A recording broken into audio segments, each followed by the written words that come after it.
जैसे बहुत कम लोग जानते हैं कि महात्मा गांधी से बड़ा पत्रकार हिंदुस्तान में कोई नहीं हुआ।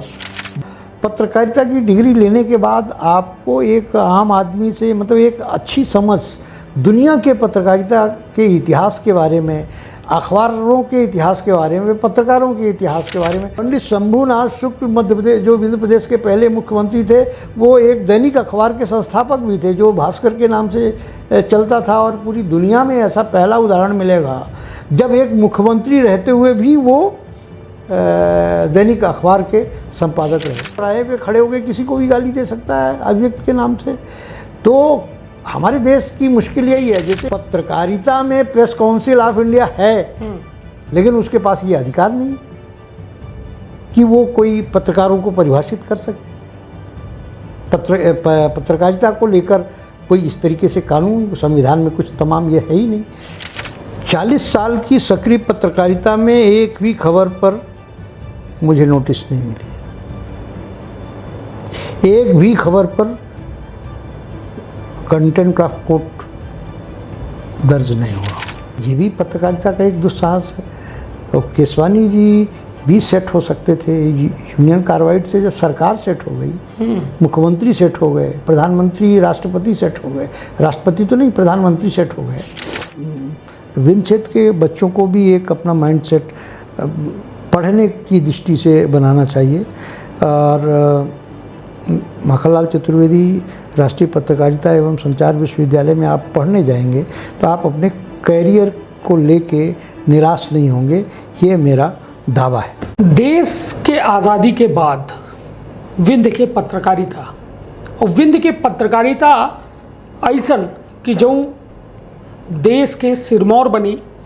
और स्थिति यह रही कि विंध्य हमेशा कला, संस्कृति और परंपरा के पोषक रहा।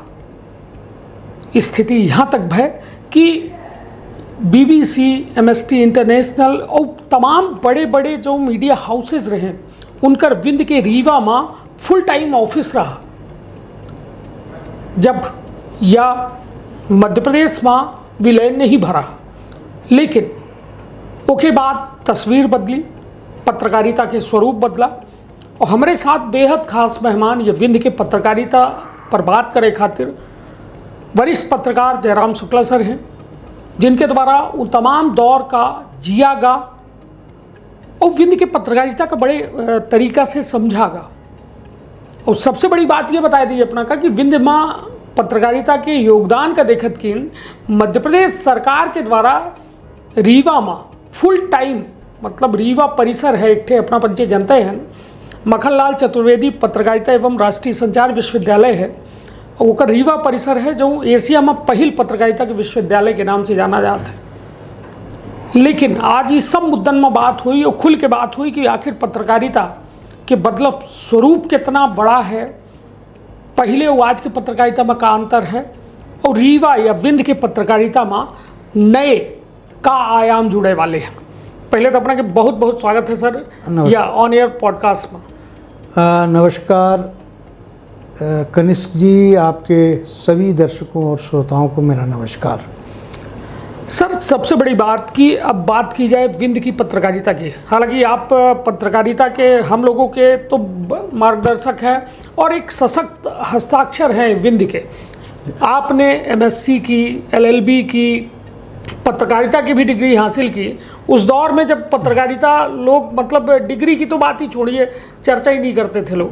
तो पत्रकारिता की तरफ कैसे आपका मूवमेंट हुआ, क्या वजह थी कि पत्रकारिता को आपने मुख्य पेशे के रूप में चुना?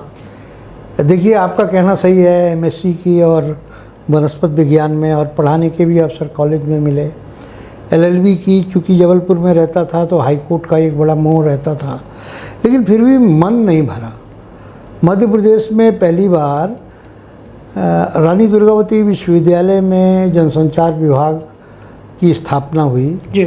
और मैं LLB कर चुका था। इसके बाद फिर वहाँ एडमिशन लिया और एडमिशन लेने के बाद से मुझे पत्रकारिता की पूरी दुनिया समझ में आई। और उन दिनों मैं प्रतियोगी परीक्षाओं की तैयारी कर रहा था, तो अखबार खूब पढ़ता था, पत्रिकाएं खूब पढ़ता था, बीबीसी नियमित सुनता था। बीबीसी की जो 8 बजे की बुलेटिन है वो नियमित सुनता था, और भी जितने भी मीडिया के सोर्सेस थे तो सुनते थे। और उस समय अंतुले का सीमेंट कांड बहुत छाया हुआ था, सैमूर हर्ष versus Morarji Desai, Pritish Nandy Illustrated Weekly में आ चुके थे और रोज़ धमाका कर रहे थे। सुरेंद्र प्रताप सिंह रविवार की पत्रिका शुरू कर चुके थे, और रविवार भी एक बड़ी आइकॉनिक पत्रिका, अनिवार्य पत्रिका हो गई थी। उस समय दिनमान में सर्वेश्वर दयाल सक्सेना थे, और शरद जोशी के नियमित कालम अखबार में पढ़ते थे, हरिशंकर परसाई को पढ़ते थे, राजेंद्र माथुर उस समय नई दुनिया में थे और उनके धमाकेदार संपादकीय पढ़ते थे। तो इस तरीके से जब मैं पत्रकार नहीं था तब पत्रकारिता की पूरी दुनिया से पढ़ते पढ़ते मेरा वो हुआ। कमलेश्वर हिंदी साहित्य की पत्रिका निकालते थे, सारिका, उसमें जब सुधा कहानी विशेषांक। तो इस तरीके से पत्र और पत्रिकाओं से धर्मयुग में उस समय धर्मवीर भारती थे, साप्ताहिक हिंदुस्तान में मनोहर श्याम जोशी थे। तो ऐसे दिग्गज पत्रकार लोग थे और इनकी बड़ी चर्चा और इनकी बड़ी इज्जत होती थी। तो अंदर से मुझे ये लगा कि ये भी पेशा मेरी रुचि का है। मुझे लगता है मैं क्यों होता क्या है, पत्रकारिता मूल रूप से खुद को व्यक्त करने का एक बड़ा माध्यम है। जी बिल्कुल। आदमी के अंदर एक वैचारिक अकुलाहट होती है, और मुझे नहीं लगता कि पत्रकारिता को छोड़ के अन्य किसी पेशे में जाकर वो अपनी वैचारिक अकुलाहट को व्यक्त कर सकता है। तो इसलिए मैं पत्रकारिता की उसमें आया। और आपको मैं बता दूं कि आप ये भी कह सकते हैं कि मध्य प्रदेश का मैं पहला डिग्री होल्डर पत्रकार हूँ। मतलब मेरे साथ मेरे बैच में 18 बच्चे थे, 18 लोग थे, और वो सब बड़ी अच्छी पोजीशन में पहुँचे और रिटायर हुए। तो पत्रकारिता को तो मैंने एक ऐसी वृत्ति के रूप में देखा, जैसे चिकित्सक, जैसे डॉक्टर अपनी वृत्ति के रूप में देखता है, जैसे इंजीनियर देखता है, जैसे चार्टर्ड अकाउंटेंट देखता है, और जैसे प्रोफेशनल्स देखते हैं, उस तरीके से मैंने पत्रकारिता को देखा। मैं पत्रकारिता में कोई इसलिए नहीं आया कि पत्रकारिता बिल्कुल ग्लैमर है या समाज को हम बदल के रख देंगे, हम क्रांति पैदा कर देंगे। नहीं, पत्रकारिता एक वृत्ति है और उस वृत्ति में हम सर्वश्रेष्ठ करके दिखाएंगे। और हमने पूरे अपने करियर में ये करने की कोशिश भी की। यद्यपि महानगरों में मुझे रहने का उतना अवसर नहीं मिला। मेरी पत्रकारिता मुंबई नवाब टाइम्स से एज ए ट्रेनी जर्नलिस्ट शुरू जरूर हुई थी, लेकिन कतिपय कारणोंवश मुझे फिर वापस जबलपुर आना पड़ा। और इसके बाद फिर जो अपने ग्रामीण और साहसिक पत्रकारिता के लिए जाना जाता रहा, देशबंधु, जिसको लगातार स्टेट्समैन अवार्ड मिले, 7-8 स्टेट्समैन अवार्ड मिले, ऐसे अखबार में काम करने का मुझे अवसर मिला। इसके बाद फिर जो सिलसिला चल निकला तो आज तक है, कारवां बनता गया। हाँ, निश्चित तौर पर एक लंबी फहरिस्त है। जब जीवन के एक क्षण में आपको फैसला लेना होता है कि नहीं, अब कुछ करना है, कुछ बड़ा करना है, और वही फैसला आपका एक आखिरी फैसला बन जाता है। मुझे लगता है वो दौर आपका 84 के आसपास रहा होगा, जब आपने पत्रकारिता की। हाँ, 84 से शुरू किया ये डिग्री हासिल करने के बाद। 84 में डिग्री हासिल नहीं, 84 में जब मैं पढ़ रहा था तो उसी समय मैं अखबारों में जाता था एज ए ट्रेनीस, और पत्रकारों से अपने मेल जोल और ये सब चीज़ें रखता था। पत्रकारिता की डिग्री लेने के बाद आपको एक आम आदमी से, मतलब एक अच्छी समझ दुनिया के पत्रकारिता के इतिहास के बारे में, अखबारों के इतिहास के बारे में, पत्रकारों के इतिहास के बारे में, जैसे बहुत कम लोग जानते हैं कि महात्मा गांधी से बड़ा पत्रकार हिंदुस्तान में कोई नहीं हुआ, जिसने 5-5, 6-6 अखबार निकाले और पत्रिकाएं निकाली। यंग इंडिया, नवजीवन, हरिजन, और देश भर के, दुनिया भर के अखबारों में जो कॉलमिस्ट थे, ये कोई नहीं जानता। प्रेमचंद को कहानीकार के रूप में लोग जानते हैं, लेकिन कहानीकार से बड़े वो पत्रकार थे। जी। जागरण अखबार, हंस जैसी पत्रिका, जागरण जैसे अखबार, और भी बहुत से अखबार और पत्रिकाओं के वो संपादक रहे, और मूल रूप से अपने को संपादक मानते रहे। लेकिन हम उनको एक कहानीकार के रूप में ही सीमित करके रख देते हैं। महात्मा गांधी को एक पॉलिटिशियन के रूप में सीमित करके रख देते हैं। तिलक दो बड़े अखबार निकालते थे, केसरी और मराठा, और तिलक से बड़ा पत्रकार कोई नहीं था। लेकिन तिलक के पत्रकारिता के पहलू को कम जानते हैं हम। मतलब नहीं, हमारी पीढ़ी के लोग कमलापत त्रिपाठी को जब से हम होश में आए तब से मिनिस्टर के रूप में देखते रहे, इंदिरा जी के मंत्रिमंडल में, उससे पहले नेहरू के मंत्रिमंडल में। लेकिन बहुत बड़े पत्रकार अपने जीवन के 20 से 25 वर्ष जी संपादक के रूप में बिताए। उन्हें आज के संपादक थे वो, तो उनको भी हम पत्रकारिता की क्लास में पढ़े। हम चंद्रूलाल चंद्राकर को पढ़े जो हमारे छत्तीसगढ़ के हैं, और हिंदुस्तान दैनिक हिंदुस्तान जो है बिरला ग्रुप का, उसके संपादक रहे बरसों बरस जी। और लेकिन मेंबर ऑफ पार्लियामेंट भी रहे। तो ऐसे बहुत से यशस्वी, मध्य प्रदेश में द्वारिका प्रसाद मिश्र जी प्रहरी के संपादक रहे, इसके लोकमत के संपादक रहे द्वारिका प्रसाद। पंडित रविशंकर शुक्ल महाकौशल नाम के अखबार के संपादक रहे। पंडित शंभूनाथ शुक्ल मध्य प्रदेश, जो मध्य प्रदेश के पहले मुख्यमंत्री थे, वो एक दैनिक अखबार के संस्थापक भी थे जो भास्कर के नाम से चलता था। और पूरी दुनिया में ऐसा पहला उदाहरण मिलेगा जब एक मुख्यमंत्री रहते हुए भी वो दैनिक अखबार के संपादक रहे। ये विचित्र उदाहरण, दुनिया का पहला उदाहरण। और एक मध्य प्रदेश में एक दुनिया का एक और पहला उदाहरण आपको मिलेगा कि सेना का कमांडर रहते हुए भी एक व्यक्ति अखबार का संपादक है, संस्थापक है, लाल बलदेव सिंह। उन्होंने भारत भ्राता नाम का अखबार निकाला, खुद कलकत्ता गए 1887-86 जी के आसपास, और खुद वो अखबार ज़्यादा दिन चल नहीं पाया। 1902 के आसपास वो अखबार बंद हो गया। लेकिन ये मतलब रीवा में जो दरबार प्रेस है, प्रकारांतर में वो बन गया, गवर्नमेंट प्रेस बन गया। ये जो प्रकाश चौराहा रीवा का है ना जी, ये कोई प्रकाश नाम के व्यक्ति के नाम से नहीं है जी। ये प्रकाश नाम का एक अखबार निकलता था। अच्छा, हाँ जी। और अर्जुन सिंह जी, ये अर्जुन सिंह जी जो पॉलिटिशियन हैं, कुंवर अर्जुन सिंह जी नहीं, एक अर्जुन सिंह जी जिनके नाम से रीवा में अर्जुन नगर है, अच्छा, वो उसके संपादक थे। तो प्रकाश राज दरबार से निकलता था, अच्छा, गुलाब सिंह के दरबार से वो अखबार निकलता था, सरकारी मतलब दरबार से वित्त पोषित था, अच्छा अखबार था।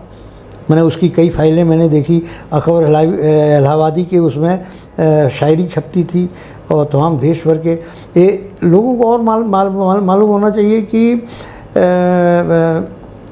बनारसी दास चतुर्वेदी, जब हम बिंद की बात करते हैं तो हम टीकमगढ़, दतिया की, छतरपुर की और पन्ना की भी बात करते हैं। असली बिंद वही है, जी जी, असली बिंद वही है, लोगों को मालूम होना चाहिए। क्योंकि 35 रियासतों ने मिलकर बिंद प्रदेश को बनाया। उस 35 रियासतों में 34 बुंदेलखंड की थी, और उन 34 ने मिलकर नए प्रदेश का नाम बिंद प्रदेश रखा। 35वीं को रीवा रियासत बोलते थे जी, और वो बिंद प्रदेश में शामिल हुआ 25 दिन बाद, वल्लभ भाई पटेल के हस्तक्षेप के बाद। तो टीकमगढ़ से बनारसी दास चतुर्वेदी जैसा यशस्वी संपादक, जो विशाल भारत के संपादक रहे, जो गुरुदेव रविन्द्रनाथ टैगोर के सहयोगी रहे, जो अंग्रेजी के हिंदी के प्रकांड विद्वान थे, वो कुंडेश्वर से टीकमगढ़ से मधुकर नाम के अखबार निकाला। उनके अखबार में देव पुरस्कार उनकी प्रेरणा से प्रारंभ हुआ, और आज भी रीवा संभाग के पत्रकारों को जो पुरस्कार दिया जाता है वो बनारसी दास चतुर्वेदी के नाम से वो पुरस्कार दिया जाता है जी। तो बड़ा गौरवशाली अतीत है रीवा और विंध्य की पत्रकारिता। चूँकि आपने विंध्य की बात की है, तो जब हम विंध्य को देखते हैं तो उसमें हमारे विंध्य में दतिया, टीकमगढ़, छतरपुर, पन्ना ये भी शामिल है, और रीवा, सीधी, सतना, शहडोल तो है ही। निश्चित तौर पर जब आपसे बातें सुन रहा हूँ तो अपने आप को एक ऊर्जा मिलती है, और ऊर्जा आप सबको भी मिल रही होगी। लेकिन अब बात विंध्य की जब उठी है, हाँ, तो इस दौरान एक, जैसे आपके ही मार्फत मुझे मालूम चला, या तमाम जो इतिहास है हाँ, तरीके से देखा जाए तो, कि जो विंध्य था लगभग 50 से 56 एक 600 काल की स्थिति में इसका गला घोट दिया गया। ठीक है, वो राजनीतिक परिदृश्य अलग है, लेकिन आज हम पत्रकारिता पर ज़्यादा फोकस्ड हैं। तो उस समय की पत्रकारिता, मतलब जब रीवा, क्योंकि राजधानी हुआ करता था, हालांकि 2 राजधानियाँ थी उस दौरान विंध्य की, बहुत कम समय के लिए। हाँ, लेकिन उस दौरान पत्रकारिता का स्वरूप क्या था, यहाँ पे इतिहास में क्या था? अब एक चीज़ होता है कि पत्रकारिता वहीं ज़्यादा पनपती है, वहीं ज़्यादा पल्लवित होती है जहाँ पे खबर मिले। जी। 1950 में यहाँ समाजवादी आंदोलन का उफान आया। माने जयप्रकाश जी, राम मनोहर लोहिया, रामनंदन मिश्र, आचार्य कृपलानी, नरेंद्र देव से अशोक मेहता, कमला चट्टोपाध्याय जैसे बड़े नेताओं का रीवा समाजवादी आंदोलन से जुड़ाव एक प्रयोग भूमि के रूप में समाजवादियों ने रीवा को लिया। बहुत कम लोगों को मालूम है कि डॉक्टर राम मनोहर लोहिया ने रीवा को विश्वनगर घोषित किया, विश्वनगर घोषित किया था। और बहुत कम लोगों को मालूम है कि रीवा के रहने वालों को उनने विश्व नागरिक घोषित किया था। यहाँ के बेजू धर्मशाला में अधिवेशन हुआ था किसान पंचायत का। तो ये अभी ऑन रिकॉर्ड दर्ज है लोहिया की जीवनी में, या समाजवादी आंदोलन को आप पढ़ेंगे तो उसमें ये सब चीज़ें तिथियों के साथ दर्ज है। फिर 1952 का जब इलेक्शन आया तो तब तक समाजवादी चेतना का इतना विकास हो चुका था कि देश का जो सबसे पिछड़ा इलाका सीधी कहा जाता है जी, सीधी की विधानसभा की सभी सीटें कांग्रेस हार गई, लोकसभा की सीट कांग्रेस हार गई। तो ये खबर पूरी दुनिया में छपी, ये खबर पूरी दुनिया में सुनी गई कि नेहरू का करिश्मा रीवा में या बिंद में आके सीधी में आके फेल हो गया। तो उस समय तो दैवी आभा के वाले व्यक्ति थे जी। और कांग्रेस तो दिग्विजयी रथ था। तो ये एक बड़ी खबर थी जिसको बीबीसी ने और दुनिया भर के समाचार माध्यमों ने इसको ब्रॉडकास्ट किया। अब लोहिया के बराबरी के नेता, नेहरू के बराबरी के या उनके समकालीन नेता आचार्य नरेंद्र देव थे, डॉक्टर लोहिया थे, जयप्रकाश जी थे। जयप्रकाश जी तो नेहरू के विकल्प ही थे एक तरीके से।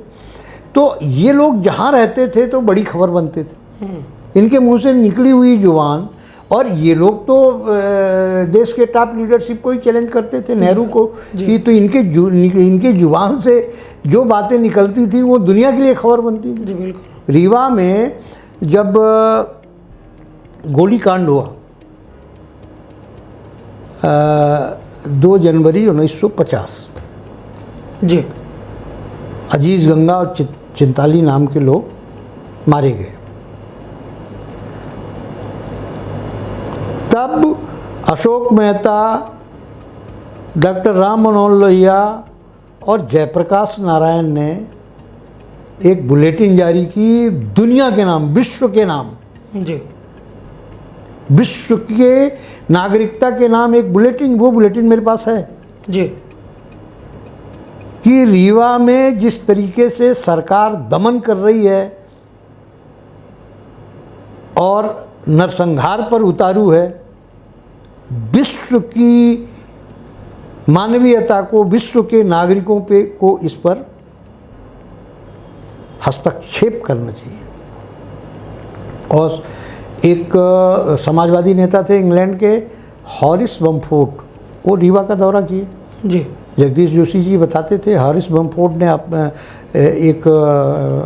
अपनी ऑटोबायोग्राफी में रीवा के समाजवादी आंदोलन का जिक्र किया और उस घटना का भी जिक्र किया है।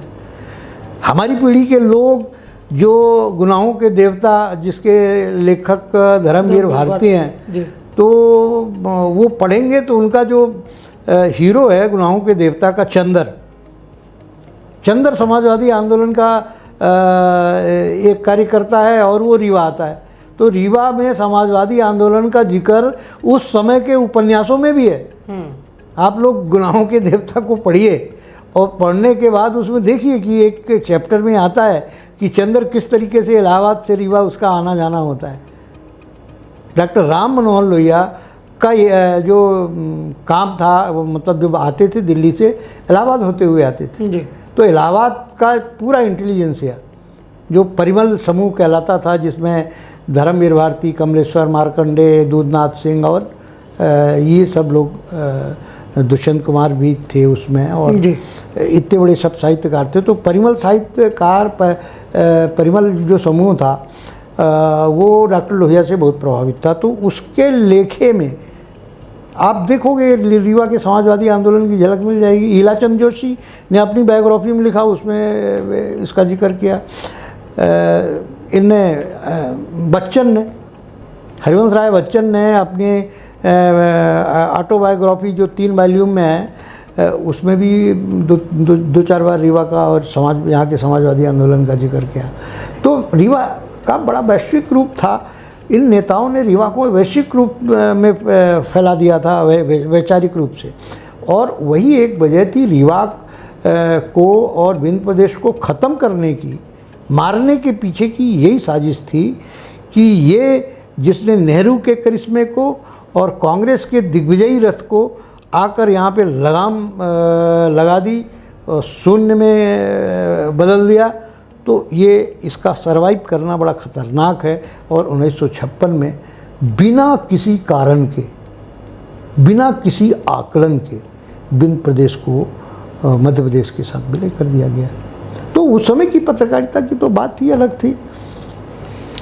निश्चित तौर पर गौरवशाली इतिहास की जब बात होती है तो विंध्य का जिक्र किताबों में, साहित्य में, ग्रंथों में अमूमन नहीं, क्योंकि ये सब दर्ज प्रामाणिकता है। प्रामाणिकता चीख चीख के, जब कहते हैं ना प्रत्यक्षम किम प्रमाणम, और प्रत्यक्ष था विंध्य। और ठीक है, परिस्थितियाँ बनी और उस परिस्थितियों की वजह से जो है तमाम बदलाव हुए। लेकिन सर, जब अब आप लोहिया जी का जिक्र करते हैं, जेपी जी का जिक्र करते हैं, तमाम जो है बड़े बड़े लीडर्स इस विंध्य की धारा में पहुँचे और अपना उन्होंने मतलब कहा जाए कि पल्लवित हुए, पुष्पित हुए। यही धरती थी जिन्होंने उनके ओज को बढ़ाया, ऊर्जा को दिया।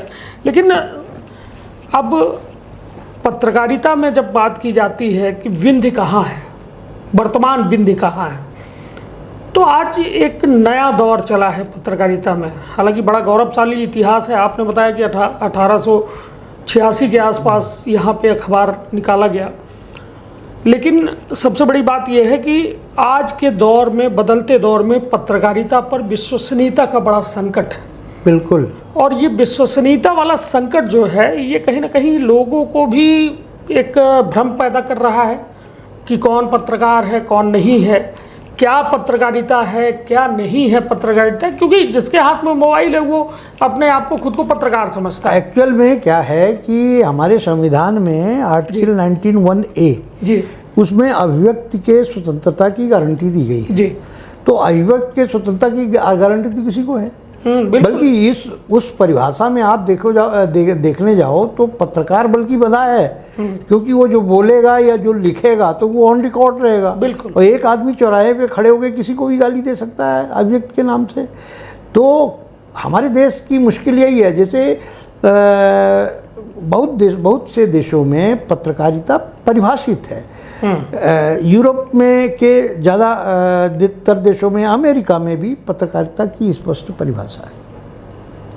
हमारे संविधान में पत्रकारिता शब्द का नाम ही नहीं है, बल्कि कोर्ट में मैनिपुलेशन है। रोमेश थापर वर्सेस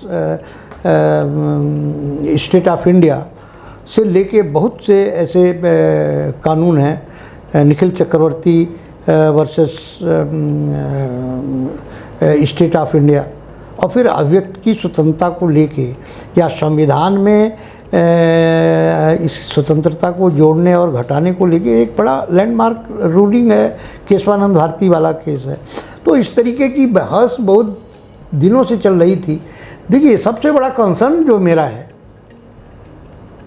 कि जब तक आप किसी वृत्ति को परिभाषित नहीं करेंगे, बिल्कुल, तो उसको आप कानून के दायरे में नहीं ला सकते। भाई डॉक्टर के लिए मेडिकल काउंसिल ऑफ इंडिया है, बिल्कुल, इंजीनियर के लिए टेक्निकल काउंसिल ऑफ इंडिया है, नर्सों के लिए नर्सिंग काउंसिल ऑफ इंडिया है, चार्टर्ड अकाउंटेंट की अपनी अलग काउंसिल्स है। जितने भी वृत्तिगत पेशेवर लोग हैं सबकी एक काउंसिल है, वहाँ उनको रजिस्ट्रेशन करना होता है। बिना बार काउंसिल में रजिस्ट्रेशन करवाए कोई वकील प्रैक्टिस नहीं कर सकता। वकील शब्द एक कानूनी रूप से परिभाषित शब्द है जी। डॉक्टर बिना मेडिकल काउंसिल ऑफ इंडिया में रजिस्ट्रेशन करवाए बगैर प्रैक्टिस नहीं कर सकता है। फर्जी डॉक्टर है, झोला छाप डॉक्टर जिसको बोलते हैं, तो उसमें तो हम झोला छाप डॉक्टर बोल देते हैं। पत्रकारिता में प्रेस काउंसिल ऑफ इंडिया है, लेकिन उसके पास ये अधिकार नहीं कि वो कोई पत्रकारों को परिभाषित कर सके। पत्रकारिता को लेकर कोई इस तरीके से कानून संविधान में कुछ तमाम ये है ही नहीं। तो पहली चीज़ ज़रूरी है कि पत्रकारिता, अभी प्रेस काउंसिल ऑफ इंडिया ने पिछले साल पूरे देश में घूम घूम कर सभी पत्रकारिता संस्थानों से, अखबार के लोगों से मिलकर ये राय जानने की कोशिश की थी कि क्या पत्रकारों का क्वालिफिकेशन निर्धारित होना चाहिए।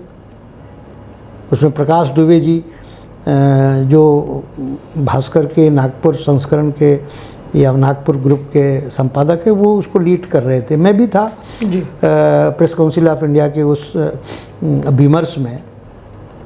तो मैंने भी यही कहा कि जब तक आप पत्रकार को परिभाषित नहीं कर सकते तब तक ये जो इतनी बड़ी ताकत है ये बेलगाम रहेगी। बिल्कुल। तो इसको मैं लगाम में डालने की कोशिश नहीं करता हूँ, लेकिन एक जवाबदेही तय होना चाहिए। आज सच और झूठ ऐसा वर्चुअली मिक्स हो गया है, और इन दोनों को अलग अलग करना जैसे दही से खट्टा ही अलग करने जैसा है। मतलब सोशल मीडिया, एआई आने के बाद और ये व्हाट्सएप की पत्रकारिता, सोशल मीडिया की पत्रकारिता ऐसी आ गई और ये धीरे धीरे कस्बों तक में पहुंच गई और इसकी पहुंच बहुत ज़बरदस्त है। और ये बड़ी सुविधा के हिसाब से है। मतलब एक अधिकारी है तो वो भी आपने 4-5 बंदों को लगा देता है, बेटा चला तू यूट्यूब चैनल, और जो मेरा विरोधी है उसको निपटा, और जो मेरे खिलाफ भ्रष्टाचार की आवाज़ उठता है उसे भी निपटा, उसका भी चरित्र हत्या कर। तो ये भ्रष्टाचारियों के इंस्ट्रूमेंट के रूप में भी एक जो न्यू मीडिया है वो काम में आ रहा है। इसका एक अच्छा पक्ष भी है। बहुत से ऐसे यूट्यूब चैनल हैं जो वो देते हैं जो अखबार नहीं देते, जो टेलीविज़न नहीं देते। कुछ जिम्मेदार तरीके के लोग हैं जो सोशल मीडिया के इस अच्छे यंत्र का इस्तेमाल करते हैं, लेकिन बड़ी मेजॉरिटी ऐसी है जो इसका दुरुपयोग करती है।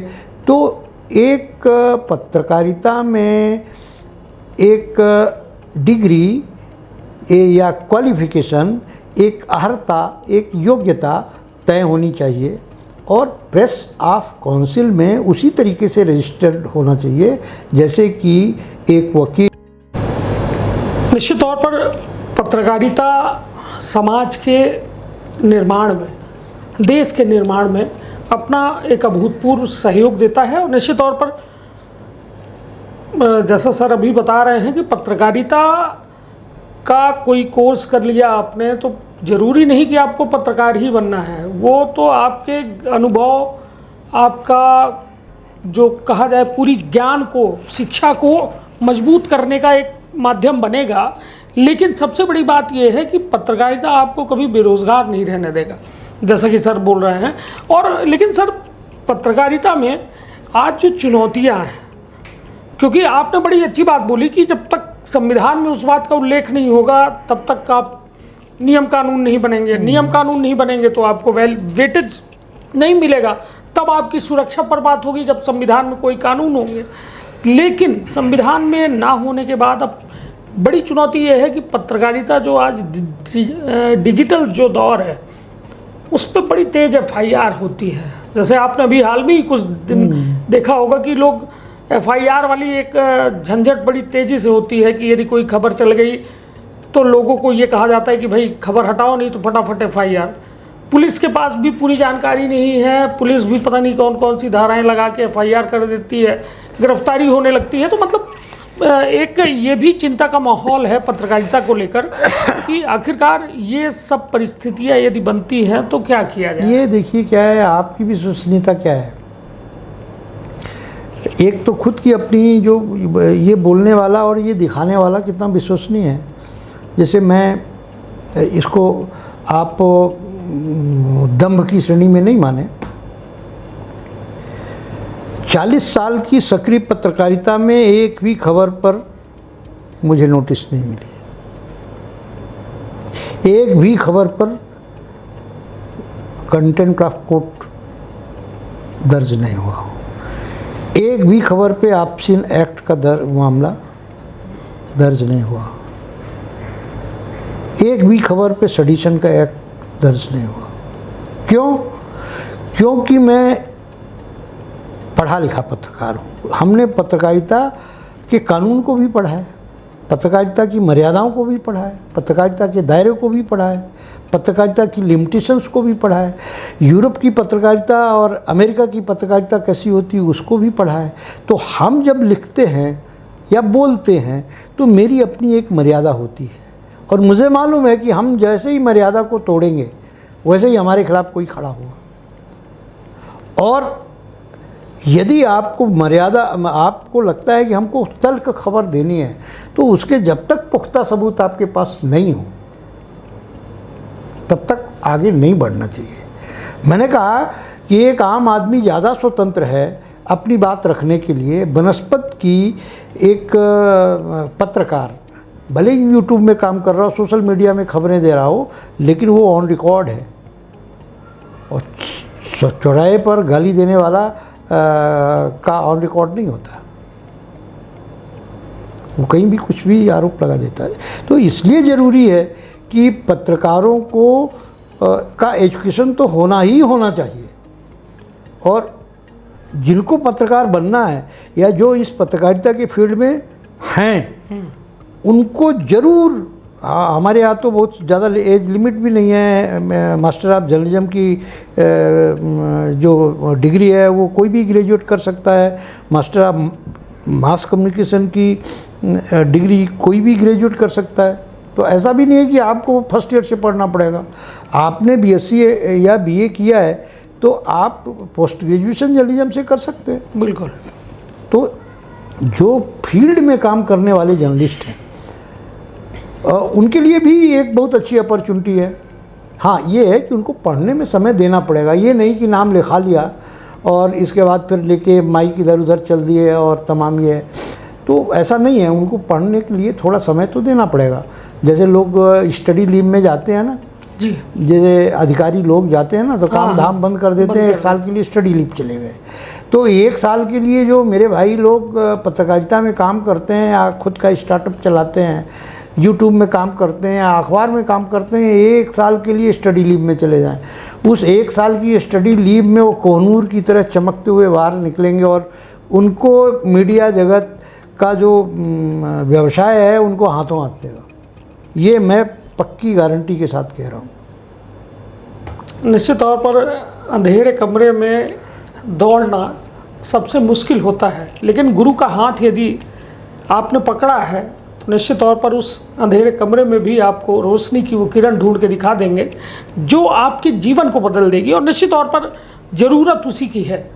हर कुछ दिखाना ज़रूरी नहीं है, बल्कि सच दिखाना ज़रूरी है, और उसके लिए कहीं ना कहीं पॉलिश ज़रूरी है, चमक ज़रूरी है, और तराशा जाए। जैसे आपने कहा कि पत्रकारिता की पढ़ाई कोई आपको जादू की छड़ी नहीं है कि घुमा के पत्रकार बना देगा, लेकिन आपको वो तमाम दायरे बताएगा, मर्यादाएं बताएगा जो पत्रकारिता की विश्वसनीयता को और ज़्यादा पुख्ता करेगा। और बहुत सही बात है। एक बात आपने कही कि सच नग्न भी होता है जी। सच ऐसा भी होता है जिसमें अब तो कानून की धाराएं बन गई कि हम ये दिखाएं ये ना दिखाएं। जैसे जो पास्को एक्ट के मसले होते हैं, बिल्कुल बिल्कुल, उसमें अपराध है। ऐसी खबर जिससे समाज का विघटन हो, भले सत्य खबर हो, बिल्कुल बिल्कुल, जिससे जो देश की अखंडता पे असर पड़े, जो राष्ट्रद्रोह की श्रेणी में आए, भले सत्य हो, लेकिन नहीं दिखाना चाहिए। तो इसमें एक ये भी है कि पत्रकारिता का जो एक सत्य है वो सर्वांग सत्य ये नहीं है कि हमारे पास ये वीडियो है, ये सत्य है, तो यदि उसका असर किसी परिवार के ऊपर, किसी इंडिविजुअल के ऊपर, किसी सोसाइटी के ऊपर, देश के ऊपर, कानून के ऊपर और हमारी संस्कृति के ऊपर, राष्ट्र के ऊपर पड़ रहा है, तो ऐसा सच भी नहीं दिखाना चाहिए। ये पत्रकारों की अपनी खुद की इथिक्स है, पत्रकारों ने अपनी खुद की इथिक्स बनाई है। प्रेस, ये एडिटर गिल्ड्स जैसी संस्थाएं हैं जो इस तरीके का अपनी इथिक्स बनाती और गढ़ती रहती हैं। तो एडिटर गिल्ड्स ने जो पत्रकारों की संस्था है, और पत्रकारों की और बहुत सारी संस्थाएं हैं जिन्हें अपने इथिक्स और अपनी मर्यादाओं को बना के रखी हैं।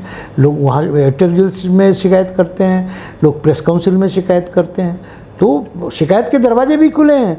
एक चीज़ मैं ऐसा कह रहा हूँ कि मतलब ये बंद दरवाजे इसमें नहीं हैं। आपको लगता है कि ये अखबार, ये चैनल, ये वीडियो, ये जो है समाज में विद्वेष फैला रहा है, किसी के पीछे चरित्र हनन के लिए पीछे पड़ा है, तो आप एडिटर गिल्ड्स में जा सकते हैं, प्रेस काउंसिल ऑफ इंडिया में जा सकते हैं, और भी पत्रकारों की बहुत सारी संस्थाएं हैं, वो कॉग्निजेंस लेती है। प्रेस काउंसिल, ये आपकी प्रेस क्लब ऑफ इंडिया है, और भी देश के बहुत सारे ऐसे प्रेस क्लब हैं जो इन सब चीज़ों को संज्ञान में लेते हैं।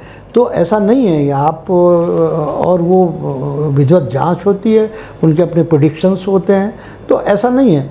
तो पत्रकारिता को एक राष्ट्र हित और समाज हित और लोक रंजन, ये तत्व पहले होने चाहिए। करप्शन को उजागर करना वो भी लोकहित है जी, क्योंकि एक पुल टूट रही है करप्शन की वजह से, भविष्य में एक स्कूल टूट रही है करप्शन की वजह, लेकिन उसका पूरा इन्वेस्टिगेशन होना चाहिए। हमारे पास तथ्य होने चाहिए। उसने कहा या सूत्रों ने कहा या फला ने बताया या ढेका ने बताया, ये नहीं। दूसरा एक नैसर्गिक न्याय होता है कि हम कितना भी बड़ा भ्रष्टाचारी है उसके पक्ष को जरूर सामने रखें कि भाई हमारे पास तथ्य हैं कि आपने जो ये पुल बनवाई है उसमें अप टू दी मार्क नहीं है, जैसा मटेरियल लगना चाहिए वैसा नहीं है, जैसा डीपीआर बना है उसके ये है, और मेरे पास इसके पुख्ता प्रमाण हैं। तो उससे पूछिए कि आपका इस विषय में क्या कहना है, मैं इस खबर को फाइल करने जा रहा हूँ। वो बताएगा कि नहीं ऐसा नहीं है, ये आपको प्लीज करना भी चाहेगा। बहुत तो सौदेबाजी इसी में चल जाती है जी। तो वो आप पर निर्भर करता है कि आप उससे सेट हो जाते हो या आप सत्य को सामने निकालते हो। लोकहित में जो सत्य है उसको सामने निकालना चाहिए सेट होने के बजाय। तो उसको आप सामने रखिए और पब्लिक आपका जय जयकारा करेगी। आज जो केसवानी जी हैं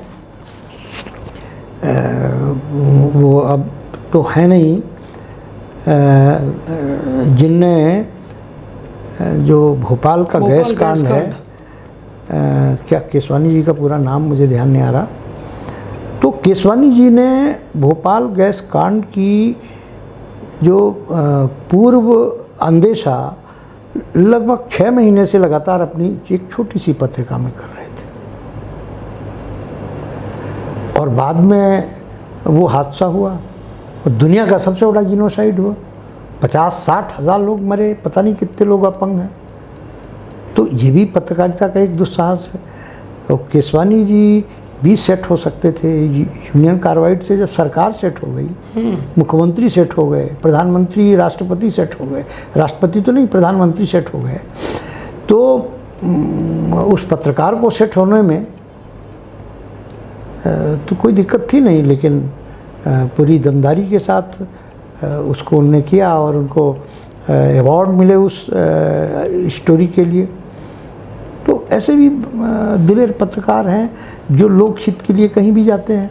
भाई आप देखो, ये आसाराम, रामपाल और ये राम रहीम और जितने भी सेक्स स्कैंडल में जेल के अंदर ये फर्जी और ढोंगी साधु ठूसे गए हैं, ये पत्रकारों की वजह से ठूसे गए। कई पत्रकारों को तो अपनी जान गंवानी पड़ी। जी बिल्कुल, है ना। तो ये लोग भी समाज के व्यापक हित के लिए, ये लोग एक सिपाही, एक सैनिक की तरह जान जोखिम में डाल के काम करते हैं। हाल में ही मुकेश चंद्राकर जो छत्तीसगढ़ के हाँ, युवा पत्रकार थे और उनके साथ इतनी बड़ी बहुत सारी घटना हुई अक्सर कि- घटनाएं होती रहती जी। हैं। तो हम पत्रकारों को देख के एक माइंडसेट नहीं बना लेंगे नहीं ये ब्लैकमेलर ही होगा, नहीं, वो बहुत अच्छा छोटा पत्रकार ही सही लेकिन अच्छा हो सकता है, उसकी सोच अच्छी हो सकती है। जितने भी बड़े घपले और घोटाले इस देश में बाहर आए उसकी शुरुआत छोटे पत्रकारों ने की, फिर वहीं से क्लू पकड़ के बड़े पत्रकार ने अपना नाम कमाया। निश्चित तौर पर पत्रकारिता की ये यात्रा जो है बेहद लंबी है, और लंबी यात्रा इसलिए मैं कहूँगा क्योंकि आपने अपने जीवन के कई दशक इस पत्रकारिता में बिल्कुल जी लिया, और जिया ही नहीं, उसको महसूस किया हर कदम में। डर कैसा होता है, साहस कैसे होता है, क्या छापना है क्या नहीं छापना है, और तमाम ये सब फैसले इतने आसान नहीं होते, बड़े साहसिक फैसले पत्रकारिता में लेने पड़ते हैं। कब आपका एक फैसला जो है समाज को गलत जो है प्रभाव डाल जाएगा या देश पर गलत प्रभाव डाल जाएगा, तो ये सब सारी चीज़ें हैं। लेकिन सर, अब पत्रकारिता विश्वविद्यालय रीवा में है, उसका युवाओं को लाभ लेना है, तो जैसे कि हालांकि आपने सभी बता दिया कि किसी भी बैच का विद्यार्थी हो, कुछ भी किया हो, उम्र की भी कोई सीमा नहीं है, 12वीं पास के लिए भी आपके पास कोर्स है, पोस्ट ग्रेजुएशन भी है। तो थोड़ा सा शॉर्ट में समझाइए कि जैसे यदि कोई दाखिला लेना चाहता है हाँ, रीवा कैंपस में पत्रकारिता विश्वविद्यालय में, तो कैसे वो संपर्क करे और तमाम चीज़ें हो पाए? ऑनलाइन है, MCU की ऑनलाइन वो है, अभी तो विज्ञापन निकला है अखबारों में, जो हमारे कोर्सेज चल रहे हैं। हमारे यहाँ तो कंप्यूटर के कोर्सेज भी चलते हैं, PGDCA, DCA और BCA, जी। और निकट भविष्य में हम MBA भी शुरू करने वाले हैं, जी। MCA भी शुरू करने वाले हैं। तो इसका आर्टिफिशियल इंटेलिजेंस पर कोर्स शुरू करने वाले हैं, साइबर सिक्योरिटी पर कोर्स शुरू करने वाले हैं। ये सब कोर्स जल्दी आएंगे, लेकिन इस बात पे निर्भर करता है कि जिन छात्रों के लिए, जिस वर्ग के लिए ये यूनिवर्सिटी स्थापित की गई है, उनकी इस यूनिवर्सिटी को लेके रुचि क्या है। तो इस समय विज्ञापन आ रहे हैं, और मक्खनलाल चतुर्वेदी विश्वविद्यालय की अपनी वेबसाइट है, उस वेबसाइट में पूरे डिटेल्स हैं। विश्वविद्यालय जाकर भी पता लगा सकते हैं जो रीवा शहर के लड़के हैं या जो रीवा विजिट करते हैं आस पड़ोस के शहर के लड़के। वैसे बड़ी खुशी की बात यह है कि हमारे MCU के रीवा कैंपस में बिहार के लड़के, उत्तर प्रदेश के लड़के, झारखंड के लड़के, यहाँ के लड़के भी हैं, उत्तराखंड के लड़के भी हैं, छत्तीसगढ़ के भी लड़के हैं। तो बाहर के लड़कों को इस कैंपस पे बहुत बड़ा भरोसा है, और हमारे विन क्षेत्र के बच्चों को भी एक अपना माइंडसेट पढ़ने की दृष्टि से बनाना चाहिए। और मक्खनलाल चतुर्वेदी राष्ट्रीय पत्रकारिता एवं संचार विश्वविद्यालय में आप पढ़ने जाएंगे तो आप अपने करियर को लेके निराश नहीं होंगे, ये मेरा दावा है। चलिए, तो इसी दावे और वादे के साथ कि आपको जीवन में यदि पत्रकारिता के क्षेत्र में आना है तो बड़ा सुनहरा मौका है। आ जाइए, घूम जाइए, कैंपस देख लीजिए, स्टूडियो देख लीजिए, और तमाम वो जो इक्विपमेंट्स बड़े बड़े स्टूडियो में यूज़ होते हैं, जो बड़े बड़े शहरों में होते हैं, वो सब कुछ आपको रीवा के मक्खनलाल चतुर्वेदी राष्ट्रीय पत्रकारिता एवं संचार विश्वविद्यालय में देखने को मिलेगा।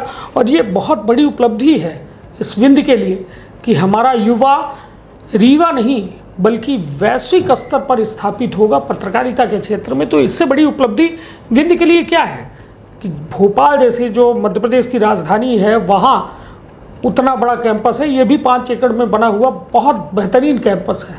आइए, और निश्चित तौर पर यहाँ पे आप पत्रकारिता के लिए बहुत सारे रास्ते खुले हैं आपके लिए, जहाँ आप सहभागी बन सकते हैं देश के नवनिर्माण में, क्योंकि युवा देश का भविष्य है और युवा के ही कंधों में पत्रकारिता का भी बोझ है, क्योंकि पीढ़ी आएंगी चली जाएंगी। लेकिन आप जो हमें देख रहे हैं, जो पत्रकारिता पर बहुत कुछ करने का आपके अंदर जुनून है तो बिल्कुल मौका बड़ा है, आप आ सकते हैं। तो बहुत बहुत धन्यवाद सर, आपने अपना अमूल्य समय दिया, क्योंकि पत्रकारिता की बहस बड़ी लंबी होती है, ये 1 घंटे या आधे घंटे में ख़त्म नहीं की जा सकती। तो फिर होगी मुलाकात बिल्कुल ऑन एयर पॉडकास्ट में, और मैं वादा करता हूं कि आपको बहुत सारे ऐसे तथ्यों से मैं रूबरू कराऊंगा जो आपकी पत्रकारिता पर सोच को जरूर बदल देंगे। तो रखिएगा अपना और अपने परिवार का बहुत ख्याल। धन्यवाद, प्रणाम, नमस्कार।